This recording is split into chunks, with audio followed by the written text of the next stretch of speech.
Subscribe to my channel and press the bell icon for class notifications. इस video में आज हम लोग क्लास 7 के मैथ में चैप्टर 4 सिंपल इक्वेशंस में एक्सरसाइज 4.1 का क्वेश्चन नंबर 5 करेंगे एनसीईआरटी बुक से। क्वेश्चन नंबर 5 में है right the following equations in statement form. मतलब क्वेश्चन नंबर 5 में ये पूरा इक्वेशन दिया हुआ है, इसको हमको स्टेटमेंट के फॉर्म में लिखना है। ठीक है, इससे पहले वाले क्वेश्चन में क्या किए थे हम लोग कि स्टेटमेंट में दिया हुआ था और उसको इक्वेशन के फॉर्म में लिखना था। इस क्वेश्चन में इक्वेशन के फॉर्म में दिया हुआ है और हमको स्टेटमेंट के फॉर्म में लिखना है। ठीक है, जैसे सॉल्यूशन में जैसे 5 के फर्स्ट में इक्वेशन क्या दिया हुआ है, p + 4 = 15 है। ये इक्वेशन है, तो इसको स्टेटमेंट के फॉर्म में लिखना है। तो यही हम इक्वेशन के पास में ही एरो देके इसका स्टेटमेंट मैं लिख देती हूँ। ठीक है, तो क्या हो जाएगा इसका स्टेटमेंट। तो देखिए p और 4 का सम, प्लस मतलब होता है सम, तो p और 4 का सम जो है वो कितना है, 15 है। तो इसका स्टेटमेंट क्या होगा, the sum of p and 4 is 15। ठीक है,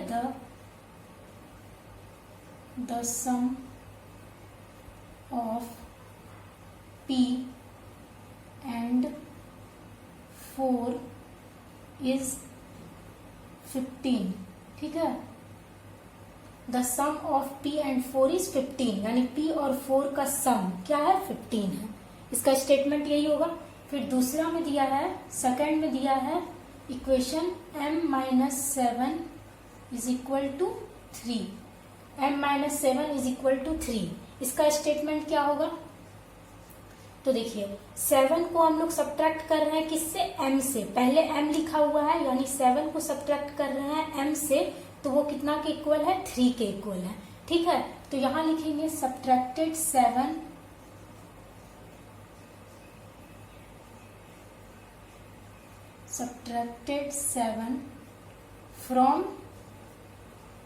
फ्रॉम m, यानी सब्ट्रैक्ट कर रहे हैं 7 को किससे, m से। ठीक है, सब्ट्रैक्टेड 7 फ्रॉम m इज कितना है, इज 3। ठीक है, 7 को सब्ट्रैक्ट कर रहा है m से, तो मेरा 3 इक्वल हो रहा है, इज 3। तो यही हो जाएगा इसका स्टेटमेंट।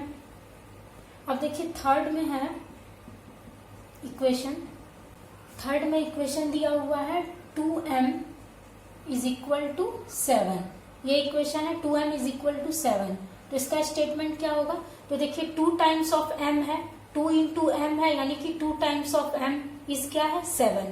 किसके इक्वल है, 7 के इक्वल है। तो इसको लिख सकते हैं ऐसे भी, twice a number m is 7, या फिर 2 टाइम्स m इज 7, ऐसे भी लिख सकते हैं।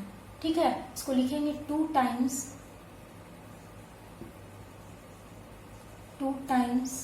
m is 7। ठीक है, 2 × m है, यानी 2 टाइम्स m इज 7। ये हो जाएगा इसका स्टेटमेंट।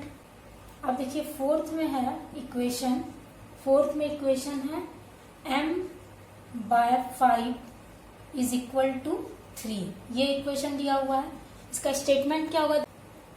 m/5 को हम लोग लिख सकते हैं 1/5 × m, लिख सकते हैं, दिस इज इक्वल टू 3 लिख सकते हैं। तो 1 × m करेंगे तो मेरा m ही आ जाएगा, तो m/5 हो जाएगा। ठीक है, तो 1/5 को हम लोग क्या लिखेंगे, 1/5। ठीक है, 1/5 को 1/5, तो 1/5 ऑफ ए नंबर क्या हो जाएगा, of a number m is कितना के इक्वल है, 3। तो ये होगा इसका स्टेटमेंट। ठीक है, स्टेटमेंट इसका होगा 1/5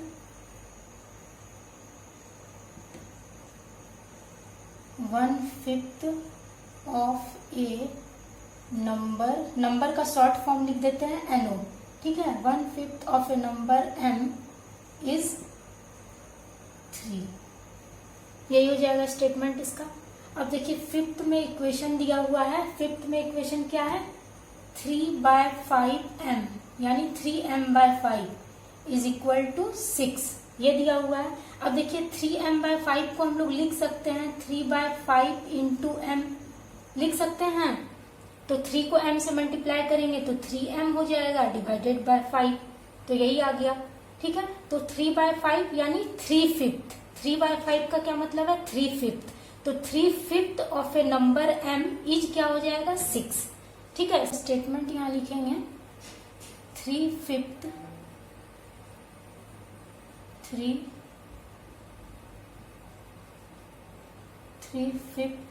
ऑफ ए नंबर m, यहां लिख देते हैं नीचे क्योंकि उधर जगह नहीं है।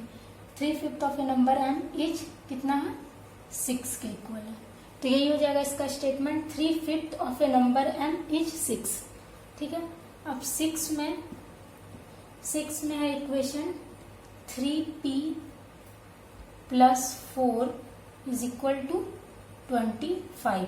ये इक्वेशन दिया हुआ है, इसका स्टेटमेंट हमको लिखना है। अब देखिए यहाँ दिया हुआ है 3p + 4 इज इक्वल टू 25, तो इसको हम लोग स्टेटमेंट के फॉर्म में कैसे लिखेंगे? यहाँ लिखेंगे if 4 is added to 3 times of p। 3p है यानी कि 3 टाइम्स ऑफ p, तो if 4 is added to 3 times of p, ठीक है, यू गेट 25। तो हमको क्या मिलेगा? 25 मिलेगा। तो यही होगा इसका स्टेटमेंट। मतलब 4 को जब हम ऐड करेंगे, यदि 4 को हम ऐड करेंगे 3 टाइम्स ऑफ p के साथ, तो हमको कितना मिलेगा? 25 मिलेगा। इसका मतलब यही हुआ। तो यहाँ लिखेंगे if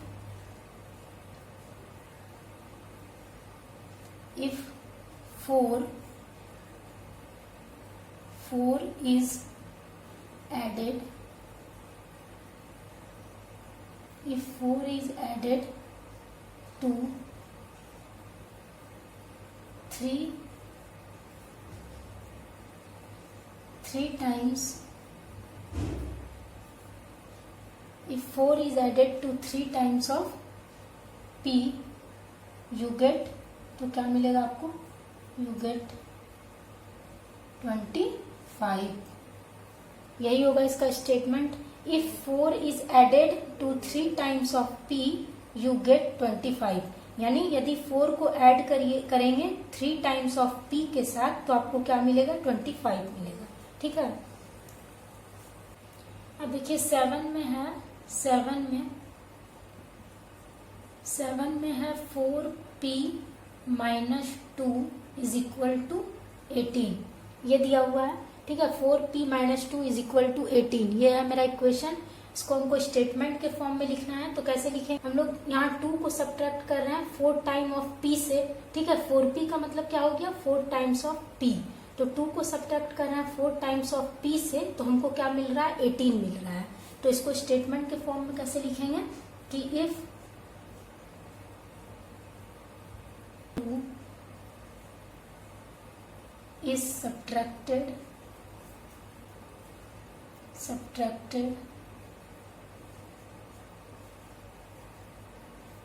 if 2 is subtracted from 4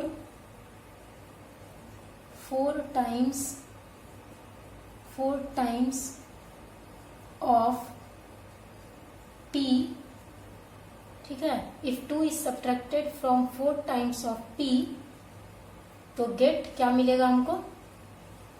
18। इसका स्टेटमेंट यही होगा, if 2 is subtracted from 4 times of p, we get 18। तो हमको मिलेगा 18। यही हो जाएगा इसका स्टेटमेंट। अब देखिए 8 में दिया है इक्वेशन, ये लास्ट है। अब 8 में इक्वेशन दिया है 5 का, ये लास्ट है 8 में इक्वेशन क्या दिया है? p/2 + 2 is equal to 8। इसका हमको स्टेटमेंट लिखना है, तो इसका स्टेटमेंट नीचे लिख देते हैं हम। ठीक है, p/2 यानी कि क्या है? 1/2 इंटू p, यही है। 1 को p से मल्टीप्लाई करेंगे तो मेरा p ही आ जाएगा, तो p/2 ही हो जाएगा।